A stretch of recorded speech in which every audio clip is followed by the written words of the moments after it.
Hey everyone, my name is Franklin Moore. I'm 76 years old, born and raised in a small working town outside Cleveland, Ohio. I've buried my father, outlived friends who were stronger than me, and learned, sometimes the hard way, that silence can be louder than shouting.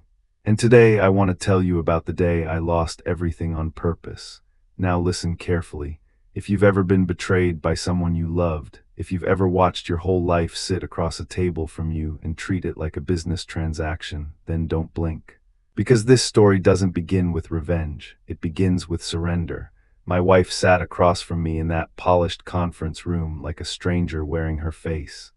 Her name was Alina, 14 years of marriage, 2 children, and the company my father worked himself into an early grave to build. She looked at me the way a waitress looks at a menu, calm, detached, almost bored. "I want the house," she said. "The cars, the company, all of it. No tears, no apology, not even the courtesy of hesitation, just numbers, assets. Ownership." I felt my attorney's hand clamp down on my forearm so tight I knew it'd leave a mark. Harold Whitman, 40 years in divorce courtrooms, a man who'd seen marriages turn into war zones. He leaned in close and whispered, "Frank, don't do this. She's bluffing. We can fight. She doesn't deserve half of what she's asking for." I didn't answer him. I was staring at Alina. That cream-colored blazer she only wore when she wanted to feel powerful. Hair perfect, lipstick just right. That smile, the same one I once thought meant love, now sharpened into something cold.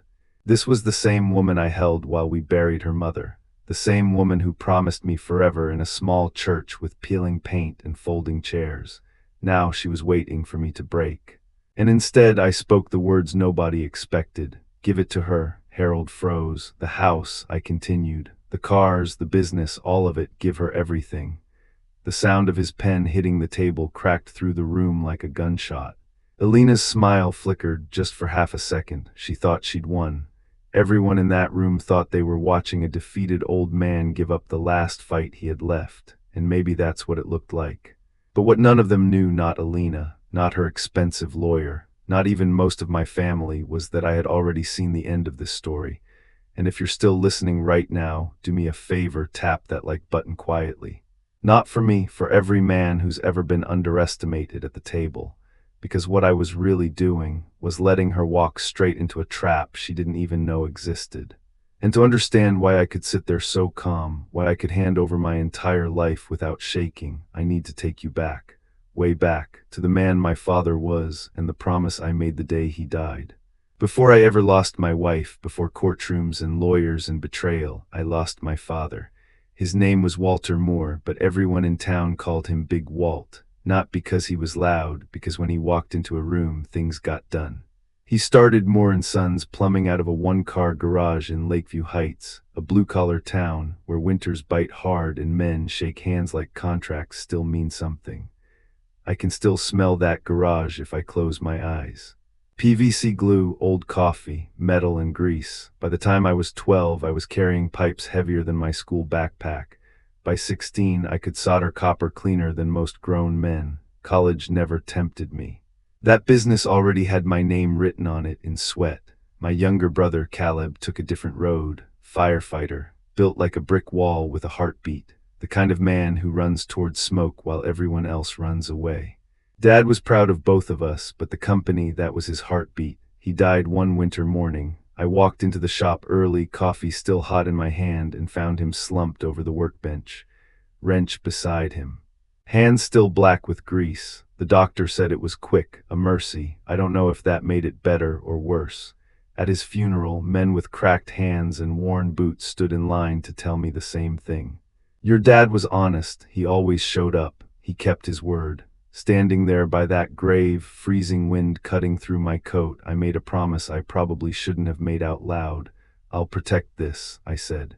"I won't let it die." That promise shaped every decision I made after, including the woman I married. I met Alina 2 years before my father passed. She worked the front desk at a dental clinic I was fixing pipes in. Clean white walls, the smell of disinfectant, fear hiding behind polite smiles. Her laugh filled the waiting room, made people forget, just for a second, why they were there. Every time I walked past her desk in dirty overalls and a hard hat, she had something to say. A joke, a comment. She made me feel seen. The first real conversation happened because I accidentally dropped a wrench near her feet. "I swear I didn't do that just to get your attention," I said. She smiled, but it worked.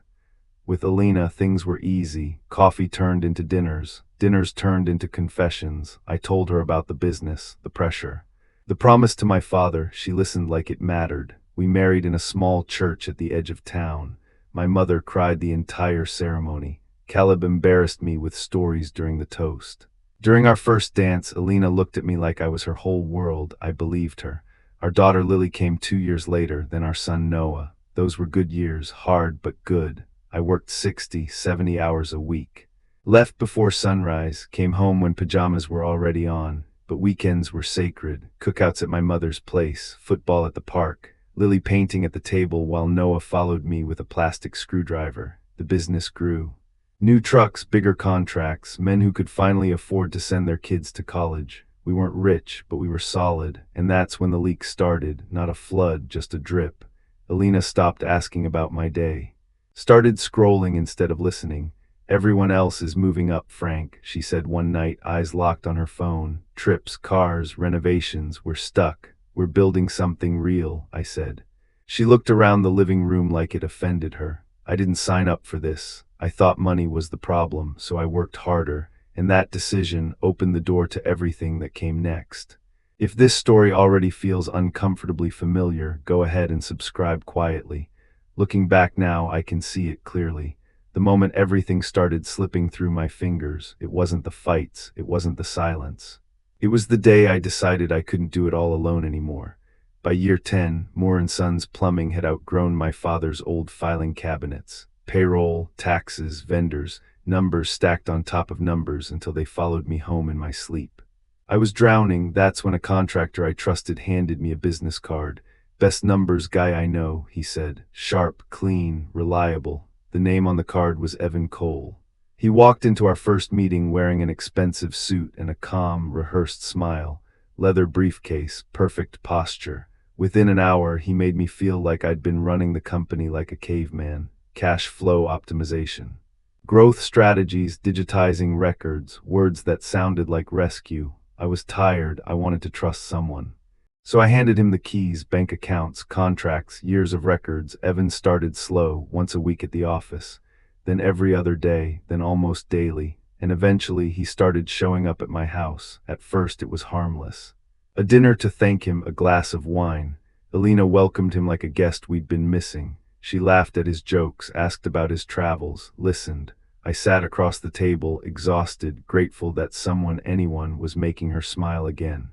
My mother noticed before I did. She grabbed my arm one Sunday night on her porch. "Frank," she said quietly, "something isn't right."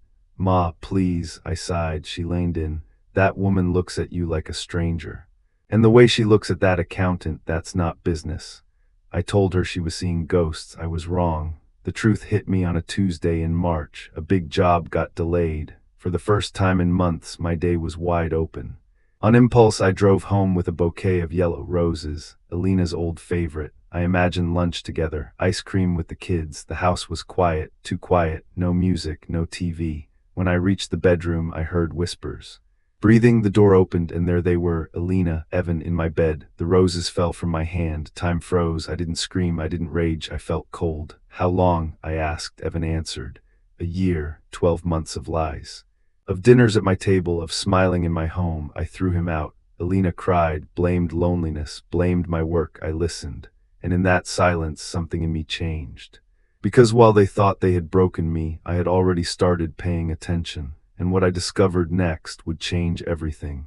After that night, I didn't yell, I didn't beg, I didn't chase answers. I went quiet. Alina thought silence meant defeat. She thought I was processing grief. What I was really doing was watching. She stayed in the house. So did I, two people sharing space like strangers in a hotel lobby. She avoided my eyes. Texted constantly, left the room to take calls, and Evan, he disappeared from the office, said he was handling things remotely. That's when I started opening drawers I'd never looked inside before. 3 years of bank statements. Invoices that didn't line up, payments routed through companies I'd never heard of. I stayed up night after night, reading numbers until letters blurred together, and slowly a picture formed. shell companies, inflated vendor fees. Money bleeding out in quiet streams, not stolen in a rush, taken carefully. Professionally, I didn't confront anyone. I documented everything: screenshots, printouts, signatures. I remembered something my father used to say while fixing a leak: "Don't panic, find where the water's coming from." By the time Alina finally asked for the divorce, I already knew exactly how this would end. She wanted everything: house, cars, business. Her confidence told me she believed the books would protect her. She had no idea I had already rewritten the ending. That's why when I sat in that courtroom weeks later, I didn't fight, I surrendered. And everyone thought I'd lost my mind, but some victories only look like surrender from the outside. The day I agreed to give Alina everything, word traveled fast. Family, friends, even people I hadn't spoken to in years. They all said the same thing: Frank's broken, he just wants it over. He doesn't have the fight left in him. My brother Caleb didn't call, he showed up, firefighter uniform, soot still on his sleeves. Big frame filling my doorway like a wall. He didn't sit down. "Are you out of your mind?" he said, not angry, scared. "Mom's crying, your lawyer thinks you're having a breakdown. And you're telling me you just handed over Dad's company." "Yes," I said. He stared at me, waiting for the punchline. It never came. "Why?" he asked quietly. I went to the bedroom and came back with a thick folder. The kind that barely closes. I placed it on the table like something fragile, because she doesn't know what she's actually taking. Caleb opened it. First page, confusion. Second, concern. By the fifth page, his jaw tightened. "This is real," he whispered. "Every number, every signature," I said, "and she has no idea." Caleb leaned back and smiled for the first time in weeks. "From the outside," I told him, "they think I'm surrendering. But sometimes," my father's voice echoed in my head, "you don't stop a man running toward a hole, you step aside." That's when I knew. The ending wasn't going to be loud, it was going to be inevitable. And if you're still listening right now, take a second to comment something simple, even just the word patience. Because what happened next only works if you know how to wait. The funny thing about truth is it doesn't rush, it waits. Alina moved fast after the settlement. New furniture, new routines, new confidence. She walked around like a woman who had finally won. The house was hers, the cars were hers. Moore and Sons Plumbing, my father's name, now legally hers too. What she didn't realize was that the moment she signed those papers, she also signed her name onto every single problem buried underneath. It started small. A letter from the IRS, just a request at first, routine, then another, then a notice marked urgent. Vendors called asking about unpaid balances I knew had been paid years ago. Former clients asking why contracts were suddenly being questioned. Alina called me one night, not angry, confused. "Frank," she said, trying to sound casual, "did you ever have issues with the company books?" I almost laughed. "Depends which year you're talking about," I replied calmly. She didn't like that answer. Within weeks, audits began, not accusations yet, just questions. But questions have a way of digging. Evan disappeared completely. Phone disconnected. Office emptied, and suddenly Alina was alone, standing in front of a mess she didn't know how to clean. Because the numbers, they don't lie, they wait, and then they speak. And when they do, they don't whisper. By the time Alina finally understood what she had taken, it was already too late. The audits turned into investigations. The questions turned into accusations. Money that had quietly disappeared under Evan Cole's signature now pointed straight to the owner of the company. She called me again. This time her voice wasn't confident, it wasn't sharp, it was small. "Frank," she said, barely above a whisper, "they think I knew." I let the silence stretch. "Did you?" I finally asked. She didn't answer. Because the truth didn't need help, I never reported her, never chased revenge. I simply stepped aside and let the weight of her choices land where they belonged. The company was seized, the house sold, the cars gone. Everything she fought so hard to take from me gone. I walked away clean. Because I had already transferred what mattered, my father's real legacy, before the settlement. A new company, a new name, quietly built, no debt, no shadows. Just honest work. Years later, I sit on my porch now, older, slower, but lighter. I see my grandchildren play with plastic tools the same way my son once did, and I understand something I didn't back then. Winning doesn't always look like standing tall in a courtroom. Sometimes, winning looks like walking away calmly while someone else carries the weight they thought they wanted. If this story meant something to you, if you've ever been betrayed, underestimated, or forced to start over, subscribe. Not for drama, for perspective, because life doesn't reward the loudest, it rewards the patient. And sometimes the man who loses everything wins the most.